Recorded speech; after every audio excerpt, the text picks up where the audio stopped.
در روزی درهای کشو در دانشگاه دولتی آموزگاری تاجیکستان به نام صدرالدین عینی ختم کنندگان مؤسسه تحصیلات میانه عمومی پایتخت تشریف آورده با شرط و شرایط تحصیل، زیست، امکانیت‌های تعلیم در فاکولته‌ها و مرکز و شعبه‌های این مؤسسه عالی تعلیمی شناس شده.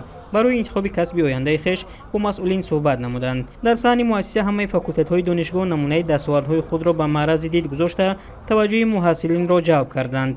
طور معلوم گردید داوطلبان امساله برای ادامه تحصیل در دانشگاه آموزگاری کم نیستند.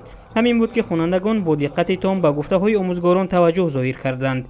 باید گفت که دانشگاه آموزگاری قبول داوطلبان را در سال جاری از روی 89 اختصاص در 14 فاکولته و 63 کافدرای تخصصی و عمومی دانشگاهی راه‌اندازی نموده است. داوطلبان این مؤسسه عالی جمهوری حتی بیرون از خارج کشور نیز زیاد میباشند.